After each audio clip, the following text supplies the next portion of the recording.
সবাইকে স্বাগত জানাচ্ছি ইউল্যাব টিভি থেকে আয়োজনকৃত আজকের সিনেমা অ্যানালাইসিসে। পেছনের পোস্টারটা দেখে বুঝতেই পারছেন আমরা কোন সিনেমা নিয়ে আলোচনা করব। আজকে আমরা রোহিত সিনেমা নিয়ে আলোচনা করব। ওয়েট কি সিনেমা নিয়ে আলাপ করবা? রোহিত স্যার। ওকে, তাহলে তুমি সামনে এটা রাখো। স্যার একটা তাল। আচ্ছা, আরেকটা দিচ্ছ। নাও, এটাও নাও। থ্যাংক এই ইউ। দুইটা নিয়ে এখন তুমি আলাপটা শুরু করো। পাশাপাশি রাখো, পাশাপাশি। হ্যাঁ, ওকে, নাইস। হ্যাঁ, আমি সাবরিনা। ডিরেক্টর মিসবাহুর রহমান সুমন এই মুভিটাতে নিজেই বলেছেন যে মুভিতে ইন্টারপ্রিটেশনের জায়গাটা খুবই ওপেন এন্ডেড। সো একজন ফিল্ম মেকিং এর স্টুডেন্ট হিসেবে আমার ইন্টারপ্রিটেশনের জায়গা থেকে খুব ছোট্টভাবে একটা রিভিউ করব। চলুন আমরা তাহলে শুরুতেই ঘুরে আসি রোহিতের তালতলা থেকে। তাল, hope of expectation, hope of loving, hope of living and staying well.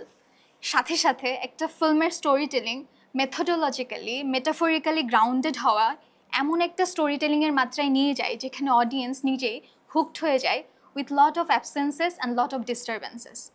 এর মানে কি, আমরা কি এর আগে কখনো এইরকম ক্লুলেস বা ডিপ আন্ডারস্ট্যান্ডিংয়ের সিনেমা কখনো দেখি নাই? নাকি আমাদের ফিল্ম ন্যারেটিভের অ্যালগরিদিক ফাংশনটা ঠিক এভাবে কাজ করে না? প্রশ্ন এখানেই। রোহিত দেখার জন্য কি আসলেও পিএইচডি বা কোনো নন্দন তত্ত্বের দরকার আছে, নাকি রোহিত দেখার জন্য আমরা খুব সহজ স্বাভাবিক বাঙালি মনেও রোহিতটাকে অ্যাকসেপ্ট করতে পারবো খুব সুন্দর করে? চলুন তাহলে রোহিতের আমরা জেনারেল প্যাটার্নটা দেখে ফেলি। রোহিত দেখতেই যে প্রথম ভিজুয়ালসটা আমাদের সামনে আসে সুনামগঞ্জের সেই সেই ছোট্ট বাড়ি, কাশফুল, গ্রাম বাংলার একটা একটা গ্রামীণ একটা সুন্দর একটা স্নিগ্ধ ভিজুয়ালস, যেখানে পশু পাখি, ইঁদুর, খরগোশ, গরু, কোনো কিছু একটা গ্রামীণ জায়গা থেকে বাদ যায় নাই। আমরা কিন্তু এখনকার ছবি বা সিনেমাতে এত গ্রামীণ সব কিছুর এলিমেন্টস একসাথে দেখতে পাই না। এটা মিসবাহুর রহমান সুমন বলেছেন যে এই যে এটার রূপায়ণটা আসলে প্রয়াত শিল্পী এস এম সুলতানের যে গ্রামীণ রূপায়ণের যে ইমাজিনেশন, ওখান থেকে এটা আসলে রিলেভেন্ট করে মানে ইন্সপায়ার্ড হয়ে জিনিসটা করা। এখন আমরা রোদের জেনারেল স্টোরির প্যাটার্নে যদি আসি, আমি শুরুতেই যেহেতু বলছি আমরা ইন্টারপ্রেটিং ফ্যাক্টরস থেকে বের হয়ে আসি। এই যে সাধু আছে, সাধুর বউ, সে আর কি একটা জায়গায় সে দিনমজুর, সে একটা জায়গায় কাজ করে, তারপর সেই জায়গার মালিকই আর কি তার বিয়েটা করাই দেয়, তার একটু বয়স বেশি হয়ে যায়, তারপর সে যাকে বিয়ে করে নিয়ে আসে সে একটু অল্প বয়সী মহিলা।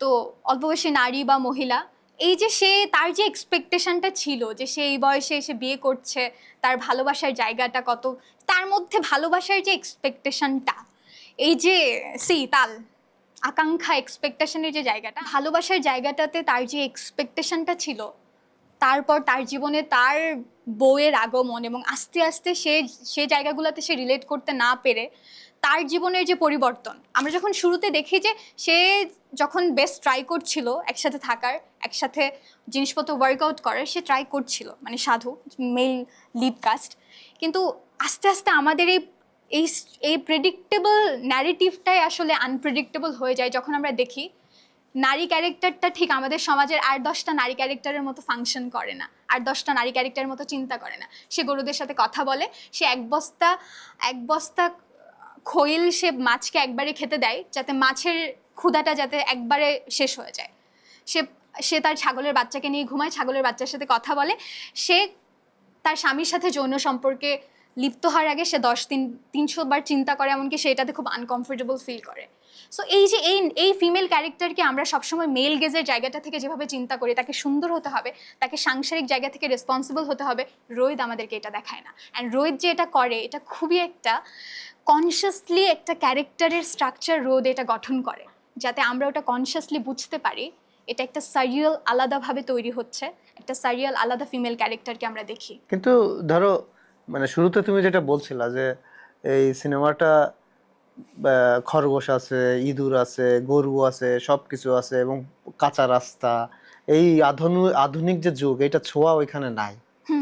তার মানে সুমন ভাই যেটা করছে যে তার ভিজুয়ালি এই সিনেমাটা উনি আদিম যুগের একটা ছোঁয়া আছে। আমি এটা আপনাকে বলছিলাম, এমনকি ডিরেক্টর মিসবাহুর রহমান সুমন একটা ওরাল ন্যারেটিভ একটা রাইট আপে একটা ইন্টারভিউ আমি দেখেছিলাম নিউজ পেপারে, যে তাকে যখন বলা হয়েছে আপনি কিভাবে রোহিতের স্টোরি টেলিংটা আপনার মাথায় আসলো, তো সে বলেছে যে সে যে যখন হাওয়াটা করেছে সে সবসময় একটা বেদে ওই টাইপের একটা গোষ্ঠী সে খুঁজতেছিল, অবজার্ভ করার জন্য, কিভাবে ফাংশন করে, কাজ করে। কিন্তু রোহিতটা তার খুব পার্সোনাল জীবন থেকে নেওয়া, এটা তার মায়ের সাথে কানেক্টেড। সে একটা লাঞ্চ টেবিলে করোনার সময়ে সেরকম তার মার সাথে গল্প করছিল, তার মায়ের দাদির মানে বাগানে আর কি সাধু আর সাধুর বউ কাজ করতো। ওকে। তো সাধুর বউ কাজ করতো, এখন সে যখন তার মায়ের কাছ থেকে খেতে খেতে গল্প শুনছে, তো ওই সময় আর কি বলছে, জানিস এদের এইরকম এই অবস্থা, ওকে তো বললে ওই বলে সাধুর বউ, ও তো নামও জানে না। তখন মিসবাহুর রহমান সুমন ডিরেক্টর তখন মনে হয়েছে যে এটার যে প্রাণবন্ততা, এটার যে আভাসটা, এদের যে ভালোবাসাটা, এটা কনভেনশনে পড়ে না, এদের কনভেনশনটা খুব আলাদা। তখন তার মনে হলো যে এটা নিয়ে আমি আমার স্টোরি টেলিংটা করতে পারবো, আমার স্ক্রিপ্ট রাইটিংটা করতে পারবো, এটা নিয়ে সে কাজ করা শুরু করে।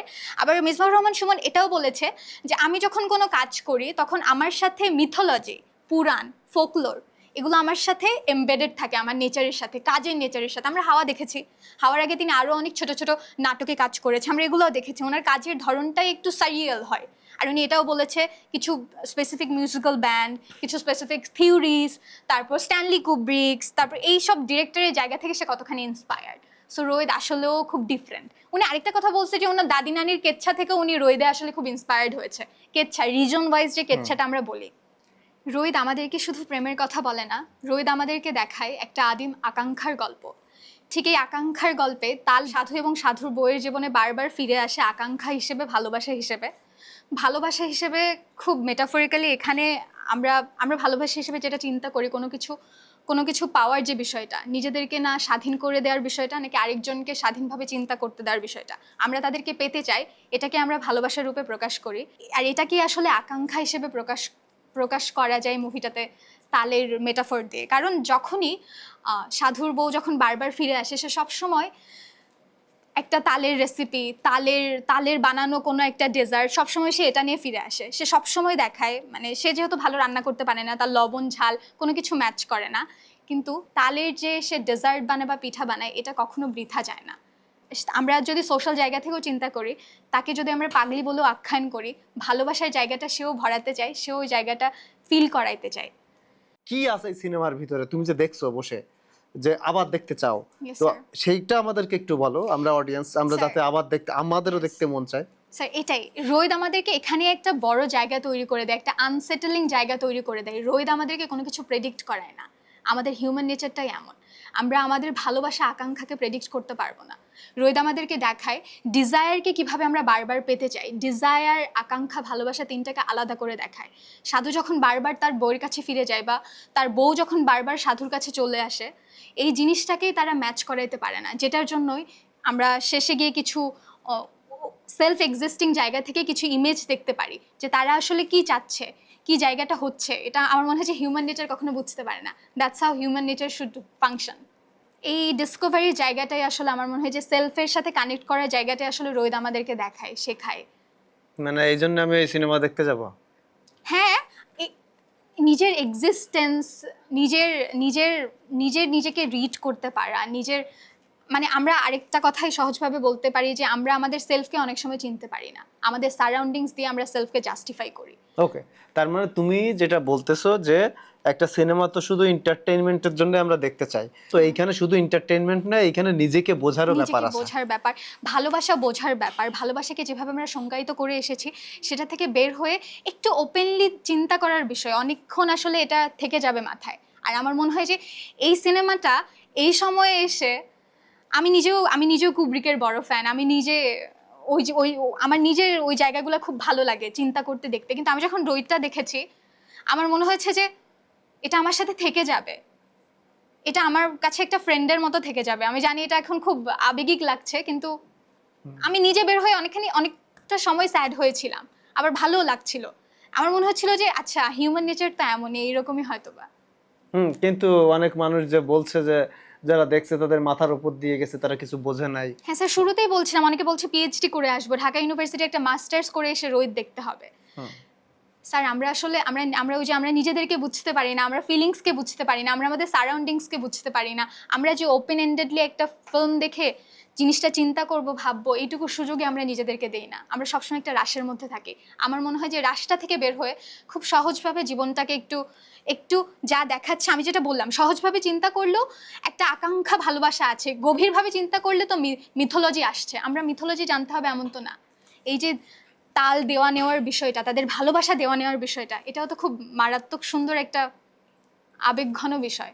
না, আমি ওই জায়গাটাই বলছিলাম যে ওই তোমার সব ট্রাম তো সিনেমার ট্রাম আমরা যারা পড়ি, আমাদের বাইরেও তো নিউ মার্কেটের দোকানদারও একজন, বা হকার যে রিক্সা চালায় সেও তো একজন মানে ইয়েস, অডিয়েন্স ইয়েস স্যার। সিনেমার। তো সে গিয়ে কি পাবে, মানে বা সে দেখতে গেলে সে বুঝতে পারবে কিনা, তার জন্যই সিনেমাটা কি না, মানে সেও সেও এনজয় করতে পারবে বা সে বুঝতে পারবে তার স্যার জীবনকে। আমার মনে হয় যে এটার অডিয়েন্সটা, হ্যাঁ এটা নিয়েও কথা হয়েছিল যে একটা ছোট বাচ্চাকে নিয়ে দেখতে গেছে, টিনেজারদের নিয়ে দেখতে গিয়েছে, অডিয়েন্সটা কি এটা কিনা, এটা খুব ভালো একটা দারুণ একটা প্রশ্ন। আমার আমার মনে হয় যে আপনি রিক্সাওয়ালার কথা বললেন, আমরা যদি আগের অডিয়েন্সের ওই জায়গাটাও চিন্তা করি, যে আমরা আগে চিন্তা করতাম বেদের মেয়ে জ্যোৎস্না, এগুলো মনে হয় রিক্সাওয়ালাদের জন্যই বানানো হয়েছে কিছু স্পেসিফিক মুভি।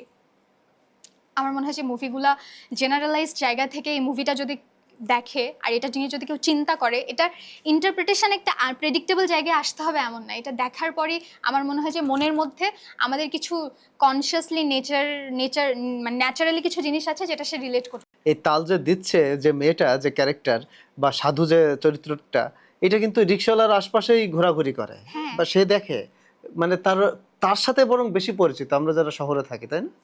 তো আসলে এইরকম গল্পের সাথে তারাও পরিচিত, তো সেই ব্যাপারটা মনে হয় সেই জায়গা থেকেও সে বুঝতে পারবে তাদেরই গল্প, তারা ওন করতে পারবে কিনা। আর এর বাইরে তুমি কি কিছু বলতে চাও কিনা, কোনো কিছু আলাপ করতে চাও কিনা? আমার মুভিটাতে আমি আরেকটা ছোট্ট রেফারেন্স দেখেছি আর কি, যে খুবই লো লাইটিং এর কথা শুনেছি আর মিউজিক নিয়ে, যে ওরা সিনেমা হলে পপকর্ন খাচ্ছিল, এটারও সাউন্ড নিজেরাই শুনতে পাচ্ছিল, পাশ থেকে শুনতে পাচ্ছিল। তো মানে অনেকে মজা করে বলছিল যে এই মুভিটাতে পপকর্ন খাওয়ার আসলে দরকার পড়বে না। মানে এই জিনিসটাই আর কি, মানে লো লাইটিং যে ছিল, সাউন্ড যে সবসময় ছিল না, এটাও আসলে মানে ওই যে অ্যানোয়িং যে ফিল হবে, আমার মনে হচ্ছিল, যেহেতু আমি রিভিউ দিচ্ছি আমার আসলে ফিল হচ্ছিল না যেটা অ্যানোয়িং লাগছে। আমার মনে হচ্ছিল আমি এতটাই ভিজুয়ালসে হুকড হয়ে গেছি, আমি নিজে অনেকখানি চিত্রায়ন করছি মাথার মধ্যে, আমার কাছে খুব সহজ স্বাভাবিক মনে হচ্ছিল। এখন অডিয়েন্স ইন্টারপ্রিটেশন থাকবে, যেহেতু হিউম্যান নেচার, এক একজন এক একভাবে দেখবে, সেই জায়গা থেকে আমার মনে হয় ইন্টারপ্রিটেশনটাও খুব দরকার। ওকে, তোমাকে যদি এখন আমি 2 লাইনে বলতে বলি যে রোজ সিনেমা মানে কেন ভালো সিনেমা, এটা এটা যদি, বা এই সিনেমাটা বাংলা সিনেমা ইন্ডাস্ট্রির জন্য গুরুত্বপূর্ণ কেন, এই 2টা প্রশ্ন যদি করি, 2 লাইন করে উত্তর দিবা। শুরুতেই যেটা বলছিলাম যে আমাদের বাঙালি অডিয়েন্স এই ন্যারেটিভটা নিতে পারছে কিনা বা নিতে পারবে কিনা, এই ন্যারেটিভটা না নেওয়ার পেছনের একটা বড় কারণ হচ্ছে এই ন্যারেটিভগুলো আমরা দেখি না। ন্যারেটিভগুলো দেখে না, আমরা এক্সপিরিয়েন্স করি না, আমাদের ব্রেইন ওই ফাংশনে কাজ করে না। আমি শুরুতেই বলছিলাম যে আমাদের ফিল্মের অ্যালগোরিদিক ফাংশন ঠিক কীভাবে কাজ করে। তো আমার মনে হয় যে এই যে সারিয়ালিজম নিয়ে আমরা কথা বলছি, কুব্রিককে নিয়ে, মোহিনীর ঘোড়াগুলোকে নিয়ে কথা হচ্ছে, মেজবাউর রহমান সুমন এগুলো বলছে, এই কথাগুলো আমি স্টুডেন্ট হিসেবে আমার কাছে যদি আসে আরও 10 জনের কাছে চলে যাবে। এভাবে আমার মনে হয় একটা সচেতনভাবে একটা কনসিয়াস ক্রিয়েট হবে, আর এই কনসিয়াসটা দরকার বর্তমান সমাজে। তার মানে মানে ফিল্ম স্কুলের জন্য রোদ একটা গুরুত্বপূর্ণ সিনেমা খুবই হতে যাচ্ছে। গুরুত্বপূর্ণ সিনেমা, এটা নিয়ে স্টাডি করা উচিত আমার মনে হয়, খুবই গুরুত্বপূর্ণ সিনেমা। আর কোনো কিছু? আর আমার মনে হয় যে মানে বের হওয়ার পর মাইন্ডটা অনেকখানি ফাঁকা ছিল আমার, আমি অনেক কিছু জানার পরও ফাঁকা ছিল। সো অনেকে যে রিভিউ দিচ্ছে আমরা ওইটাকেও ডিনাইলের মধ্যে রাখতে পারি না, সবই আসলে কালচার কনভেনশন, সেই জায়গা থেকে আমরা সবার মতামতটাকে রেসপেক্ট করে আমার মনে হয় যে এরকম কাজ আনা উচিত, এরকম কাজের সমালোচনাও করা উচিত, এরকম কাজ দেখা উচিত।